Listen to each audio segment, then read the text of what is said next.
Hey, Hello. everybody. Welcome to the session. We'll give you all a second to get comfortable.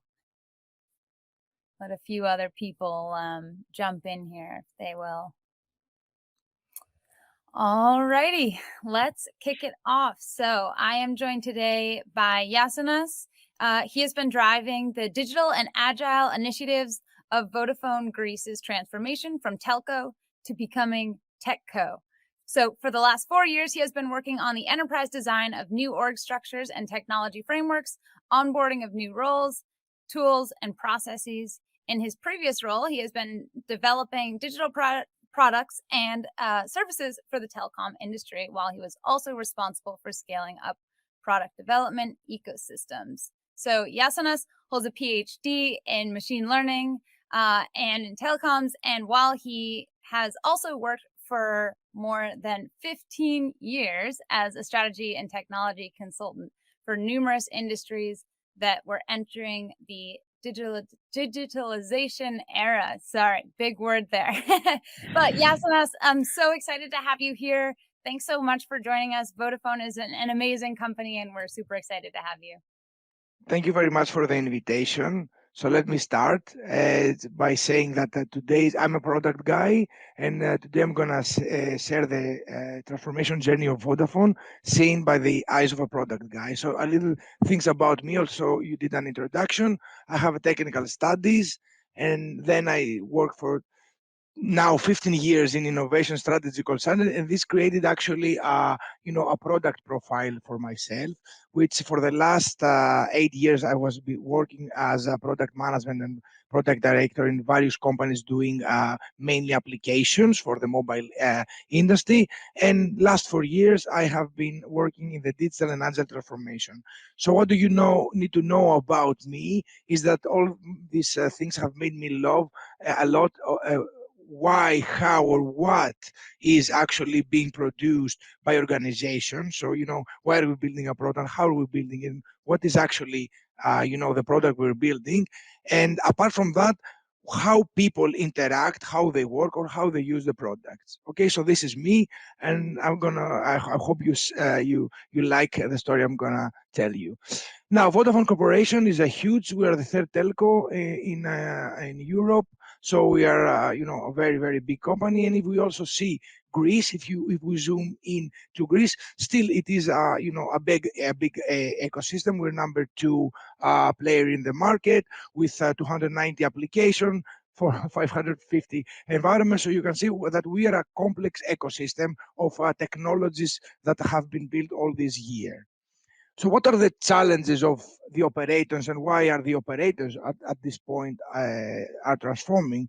First of all, we try to build some applications that, most of them have slow performance. I don't know which country you're in at this point, but you can notice it from other operators in many countries that the applications are kind of slow. There's also a systemic complexity, and this has to do with the fact that, telecom operators were network companies, while all these years we have been trying to transform to software companies. And of course, we have managed to, let's say, serve our customers with traditional channels like the phone or the stores. We still have them. While now in this digital area, people are tend to use applications or chatbots. So it is a cross-channel thing that we need to manage. And of course, our people are resisting our customers are resisting to change. We've seen also here in Greece that banks, in order to transform the customer, it took them around 7 to 10 years to not want to go to the stores anymore.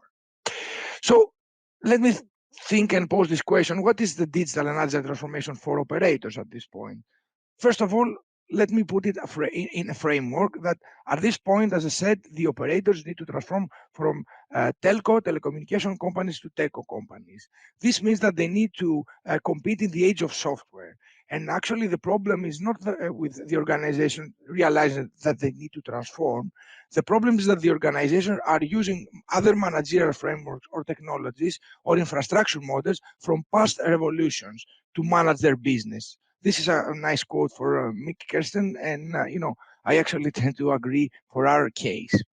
So if we see the part of digitalization, and we're gonna wrap it up quite fast, The digitalization for the telecom operators has to do with two external factors. These are the digital products and the digital experiences. So, all the technologies coming in with the eSIM or, the self-serving models where anybody can start or stop his contract or, the on-demand streaming content of television that like the Netflix style that all the operators are now providing is how you create and transform your products over to be completely digital products. And if I see the digital experience is the whole interaction models that the customers are having, passing on from, as I said before, calling to call centers and going to the stores to 24/7 self-care through digital channels. But this is what the customers sees. If we see inside the company, all the companies now need to transform in these three areas. First of all is to the technological part, that we need to change the infrastructure, go to the cloud, change the technologies, build different middle layers, and the digital cultural part, of course. Our people need to reskill and upskill their capabilities in being able to do marketing or doing things like a digital user nowadays. And of course, the always on operations, because as I said before, the 24/7 digital ecosystem requires a lot of different operations to be running. And if we see also the developments in order to deploy continuous things and new things to your customer, you need to have an infrastructure that is flawless to the customer. If you see the agility part now, the agile transformation that all companies have been actually going through has to do with two different things. First of all, the upper layer is how we manage work and collaborate with us, moving from traditional hierarchical structures, the military pyramids where the chief knew more than the sub chiefs and he gave orders to the subordinates to do, to people and value streams that work together and know the problem of the customer better than their management. So how to create cross-functional and self-organizing team. And of course, if you create a dotted matrix organization where teams work with each other and all information should pass, then you need to remove the barriers that older, let's say, management frameworks or structure used to have. And if we see, apart from the how we work and collaborate, the lower side, it has to do with how we actually satisfy the customer. How do we put the customer in the designs we do and how we interact with him, how we embrace the creativity and innovation with the teams, and of course, how we continuously release and have a very short time to market to the customer so that the customer can validate whether the product or the journey or the banner in a campaign is what he's looking for, or if not, how we can readjust it. So this is actually what for us is agility. From my experience as a lot of years in doing product development and product manager, I always tend to think that a product is the sum of the technologies being used, the people that have been working in the company or the product section, and of course the processes. Of course, ideas matter, and it's very nice to have ideas, but a bad execution of a good idea can lead to a bad product, and a good execution of a bad idea might lead to a product. So, in my understanding, it was very, very important to work and focus on the technology, the people, and the processes. And this is what got me into thinking when I got this role 4 years ago.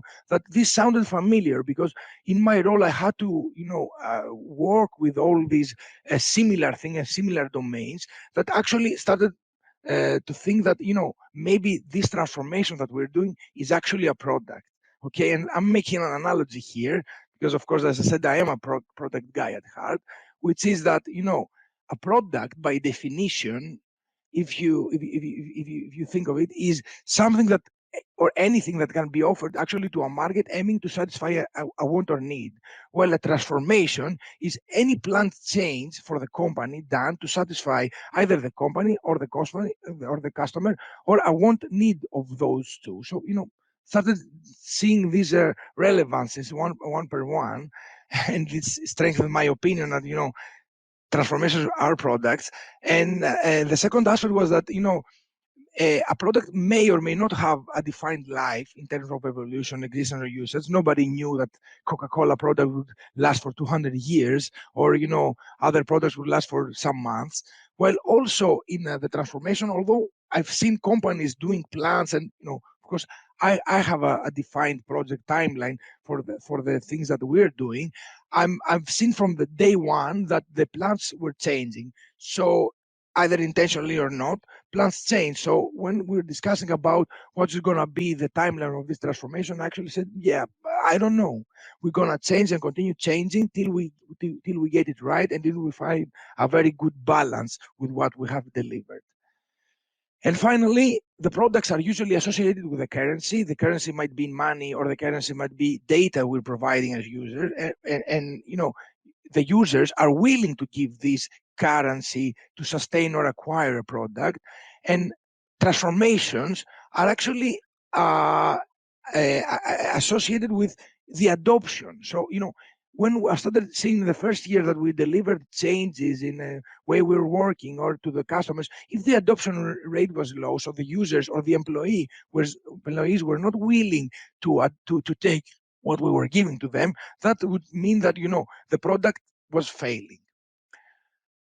And of course, if we're about to frame transformation as one does in a product development, what we did actually is we created an iterative approach. So we framed the transformation to have a transformative digital vision, the digital governance, which I took part in and my teams, the digital engagement. So what we're going to do to engage this changing the people or customer, and of course the transformation roadmap, which was iterative. And not to get into the details, but then you have the strategic assets. As in a product you also have some strategic assets you need to work on: the technologies, the departments, the marketing, all the people that you need to align in order to get your product out there. And of course you have the skills and the initiatives that start, and the investments you need to take, and all these things lead to the digital blocks of a transformation that again has to do with, of course, the customer experience, how the people or the employees are actually using the changes you are delivering to them, the operational processes, how efficient are the things you are doing, and of course the business model.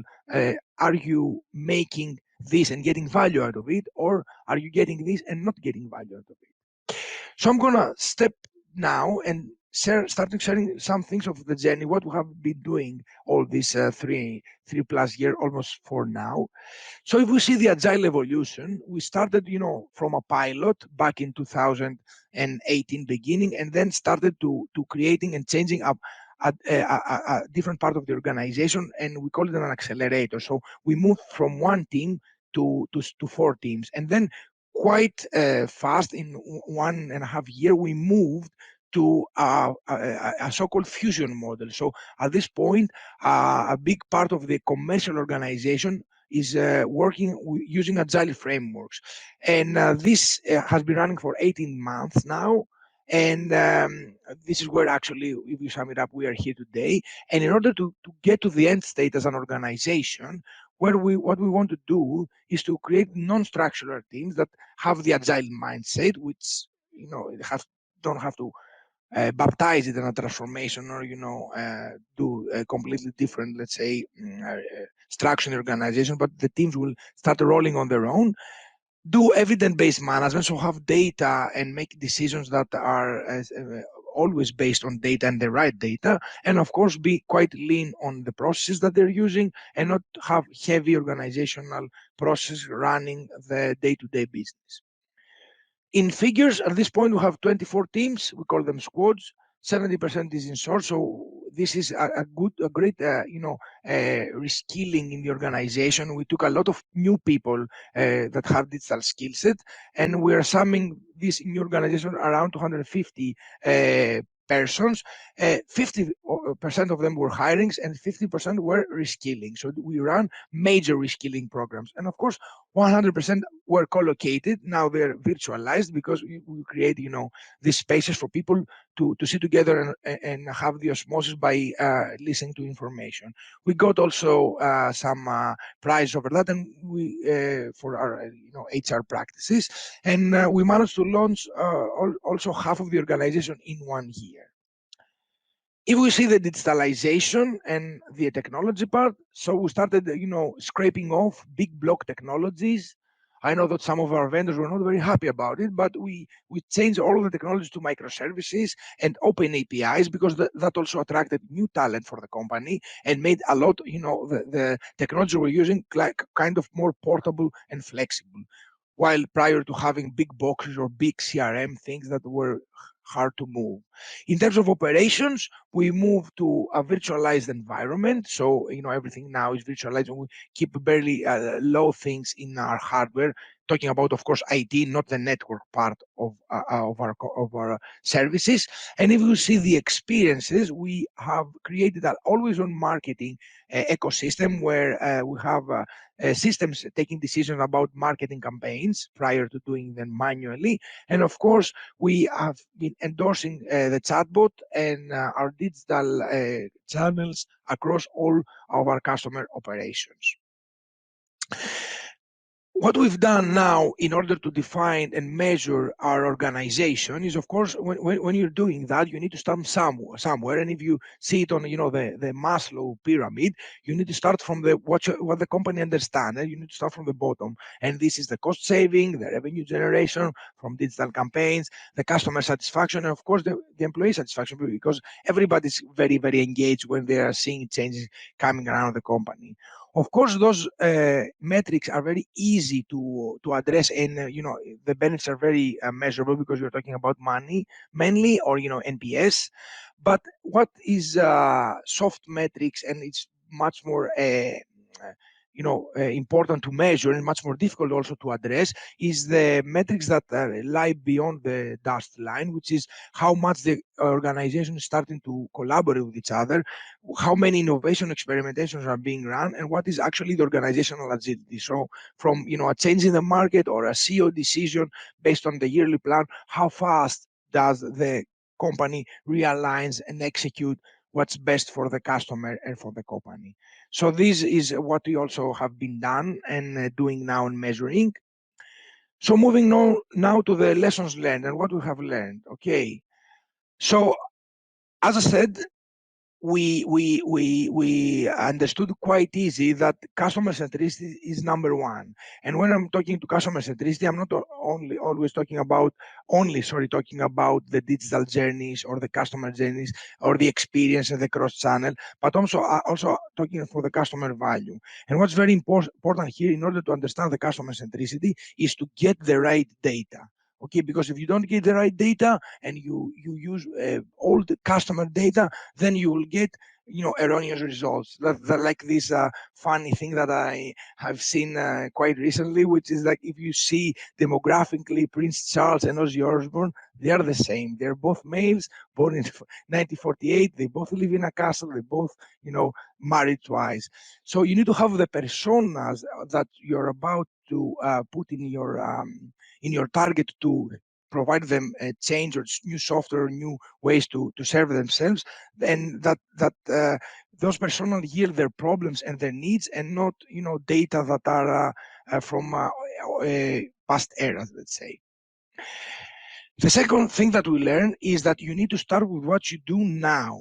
As Sterling said, it's easier to act your way into the new thinking than think your way to the new acting. So if you decide to do long plans and designs, blah blah blah, reality will hit.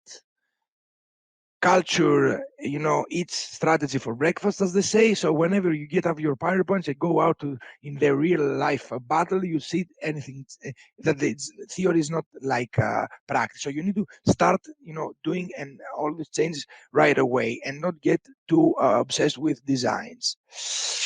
Our hero moments and what we are proud of is, first of all, we understood the class of knowing and not knowing. So we understood that the past models that we're doing business cases or market research or sequential developments do not work. But this is what the people that wanted to know something, take a decision, were operating at.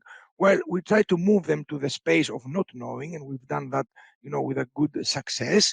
To design sprints, data-driven decisions, and iterative things. So now, saying about MVPs or pivoting is in the glossary of the company, from the CEO to top management. Everybody understands the fact that we are doing something and we don't know how to get there, but we know and have the right directions to do it. So this was a very good win for us. Other hero moments is that we created a psychological safe environment to be able to deliver bad news to each other. And it was very important to deliver the bad news early and not wait till you get fixed, till you don't get an escalation or whatever. So we said that no, we need to know the bad things early enough so everybody can do something about it. It's okay to have bad news. When it has to do with the conflicts, we decided to light up fires instead of putting them out. We tend to believe that the creative conflicts are the way to progress forward. So whenever we had conflicts in our designs or in our operations, we said that no, this is a fight that needs to go on. So let's put it in the right frame to get some positive, actionable results instead of trying to cover it up in a corporate, let's say, life. And of course, we stayed true to the Agile Manifesto. We were not very stick to the frameworks, but to the principles and the lean values. So we quite early enough we distilled the values of the Agile Manifesto and took what was fitting in our culture. We changed also the contract we were having with our vendors, and we moved, especially in the digital space, to agile contracts, which mainly means time and material, because the previous contracts we were having for the vendors we were using were, steady scope and let's say the waterfall, steady scope, steady budget, and steady time frame. That does not, work in the new era. So agile contracts is much more useful for us whenever we decide to seek help externally. Of course, we change the roles and stop talking about who does what, but how something is being done. This was very crucial for our culture to be able to drop off, the power games and the territoryism that used to lie in and is also evident in big corporations. And of course, we created cross-organizational awareness by doing a lot of good sessions and explaining to the organization, what is being going on. This also led to a lot of traction and a lot of people wanted to work for the digital organization. And now our zero moments is that, we had originally an introvert view. And also, although we're looking at the customer needs, we tend to oversee them. And we were looking mainly at, the profit, the revenue. And this is what we quickly changed, but we did that at first. We have not been disrupt enough, especially in operations. So, of course, we are a large company, as I saw in the beginning, but we should be much more brave in how to transform ourselves. And of course, we did not initially create the time and space for improvement, and we were not that patient. So we had to satisfy the business as usual, but also told people to change, or we're doing transformational projects, which you cannot fit both. You need to be patient and you need to create the time and space. So we did not do that at the beginning, but we are doing it much more well now. And of course, we did not establish the top level organizational metrics from day one. There was an error we did. We were at the lower bottom of the pyramid, and looking at the revenue, this was a mistake again. And finally, because we were very interested in scaling, we had this squad popcorn culture. So yeah, two more squads now. Oh, let's use two more squads there. So we quite fast reached up to that number I showed you, but we did not take care that well of our scaling process, which we are doing now. So at this point, all these organization, the fusion organization I mentioned, is working well, but could be improved because it could have a better scaling, let's say, approach. As Jack well said, if the rate of change outside exceeds the rate of change in the inside, then the end is near. As I said, every company now understands that, and everybody is willing to transform because change outside is going quite fast.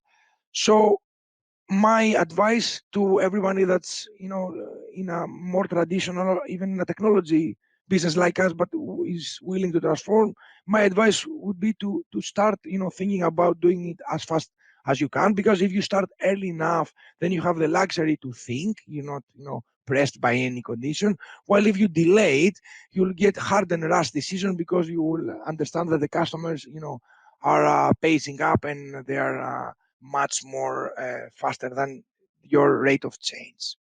So thank you very much. This was, my view over the transformation and why I consider them products with an iterative way to do that, and also you enjoy the learnings we've shared from Vodafone Greece's journey.